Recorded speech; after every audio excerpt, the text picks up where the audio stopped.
Okay.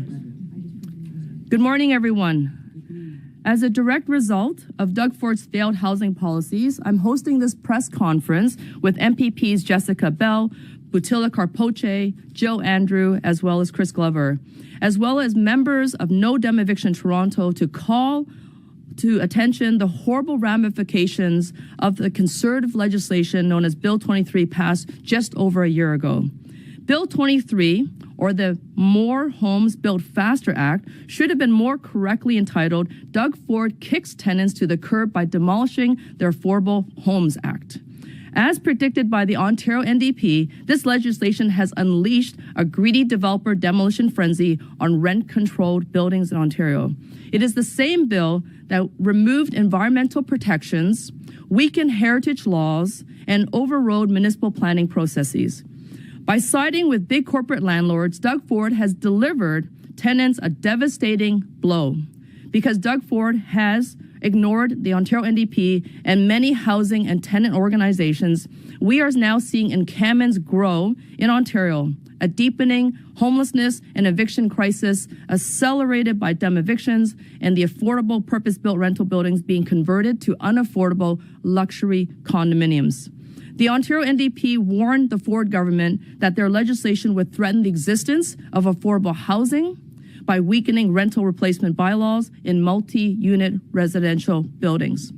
The rental replacement bylaw is a planning tool used during the rezoning and redevelopment process of rental housing.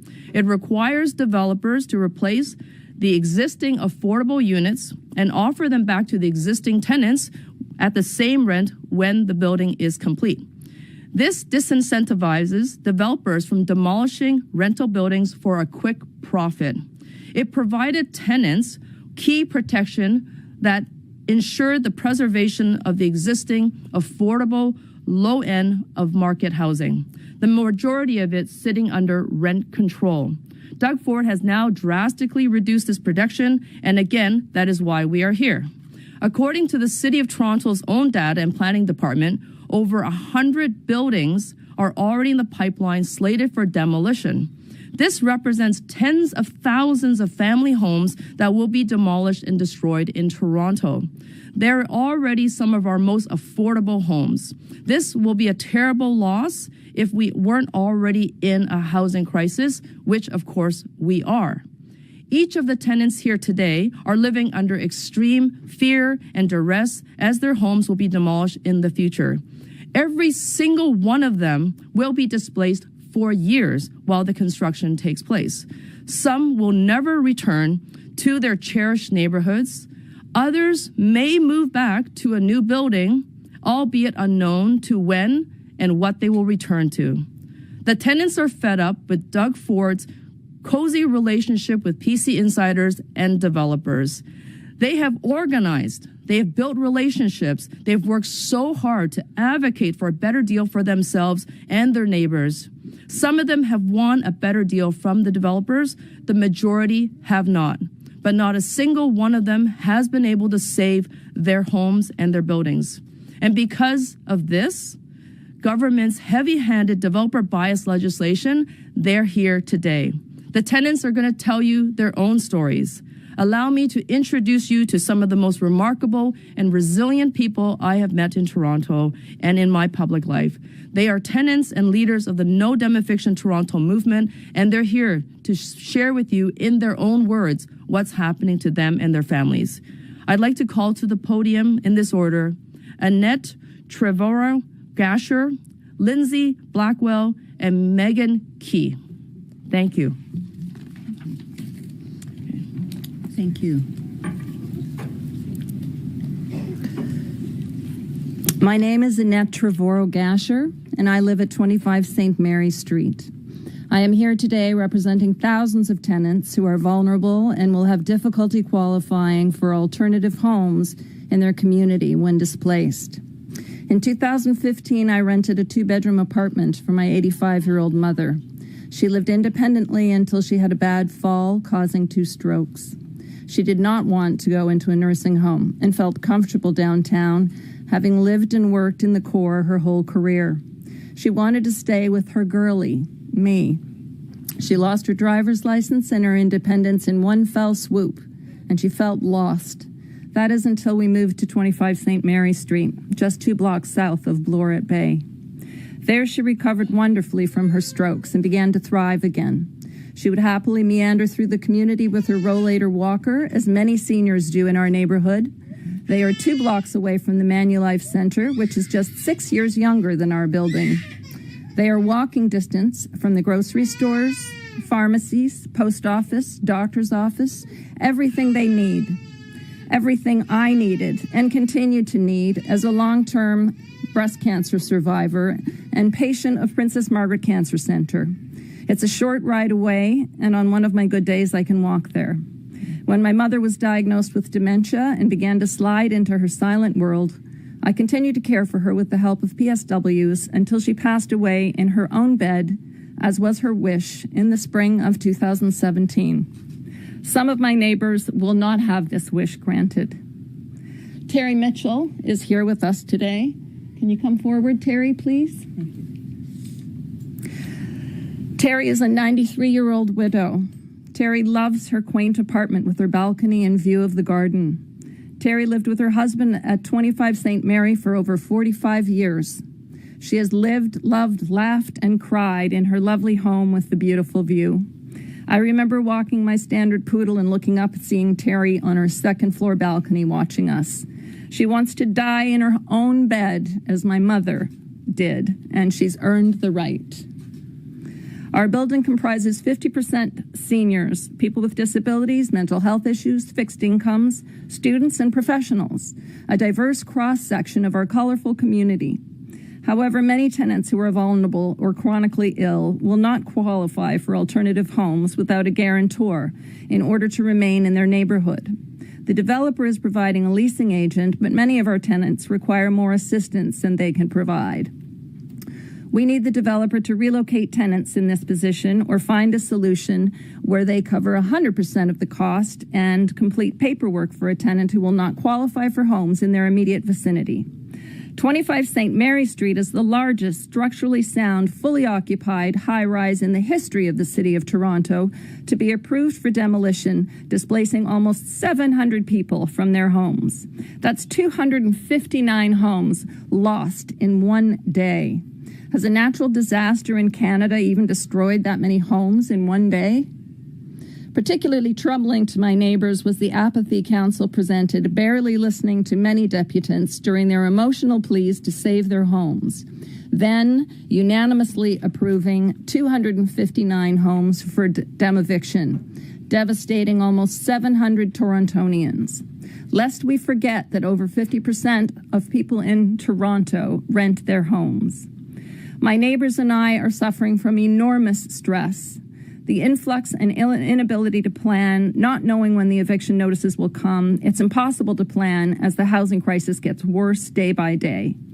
I was diagnosed with breast cancer in 2005.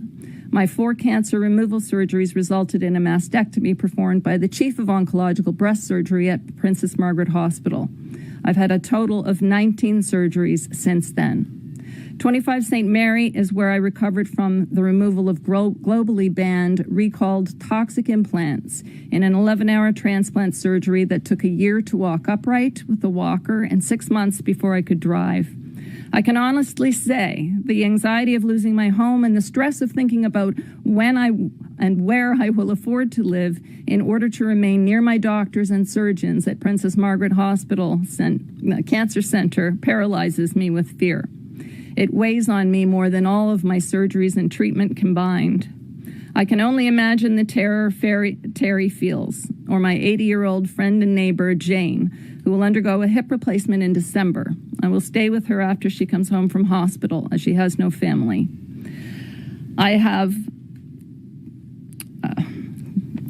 Lastly, city staff are patting themselves on the back for the tenant relocation and assistance plan, but it only covers 50% of the costs we will insure while displaced. This is causing our mental and physical health to worsen. Thank you.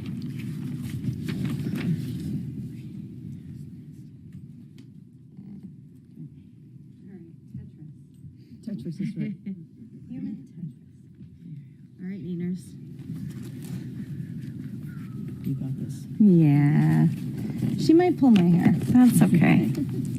She's a bit tricky. My name is Lindsay Blackwell. My family and I live in an affordable rental in the Church Wellesley neighborhood in Toronto. In 1 year, my husband and I and our 2 young children will be homeless. A developer purchased my building in 2022 and received approval from Toronto City Council earlier this year to demolish it to make way for a condo that will be built at the earliest in 2029. During an affordable housing crisis, my neighbors and I can expect to be displaced in less than a year. Demevictions have many negative impacts. Not least of these is demevictions compound the housing affordability crisis by destroying affordable rental housing stock while vacancies remain lower than ever and rent prices are increasingly too high for the middle class. Demevictions feed into housing speculation in our already unaffordable housing market. The condos proposed and currently under construction don't create affordable housing. We have plenty of condos, and all we've seen is the rise of so-called ghost hotels, Airbnb units, sky-high rents with no rent control, and even receiverships. These don't help tenants. But we also need to speak about another big problem caused by demevictions, the loss of community. This is no small loss. Community is connection and belonging. Community is where many of us find meaning, purpose, and hope. My community, Church and Wellesley, is diverse and home to many marginalized and vulnerable groups. My husband and I specifically chose this place to call home to raise a family and teach our children the importance of compassion for people from all walks of life. We support our local businesses, attend local programs and events, and have built relationships with our neighbors. However, our neighborhood is becoming unrecognizable as luxury developments and demevictions force community members out. We are not unique in this regard. All across the GTA and Ontario, people, families, and communities are being displaced by similar development projects. Regent Park, Flemington Park, and cities like Hamilton, London, and Waterloo. Demevictions change communities by pricing out the very people who help build and strengthen their communities.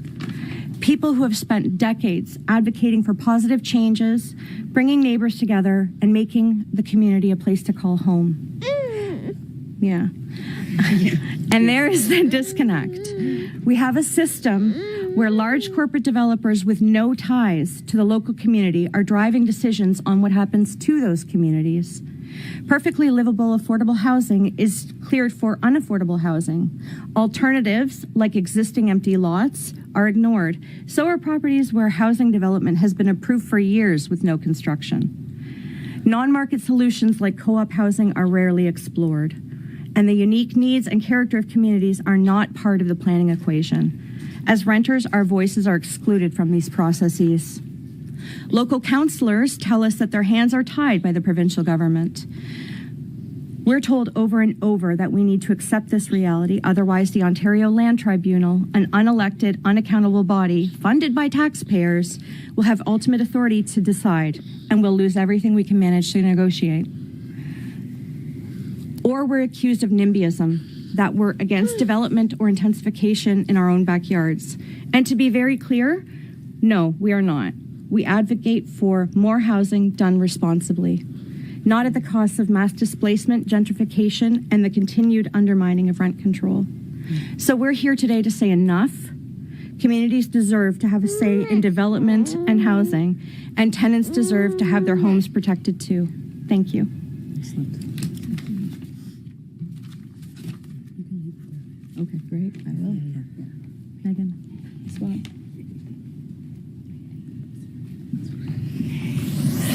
My name is Megan, and I am one of thousands of GTA tenants facing a demeviction.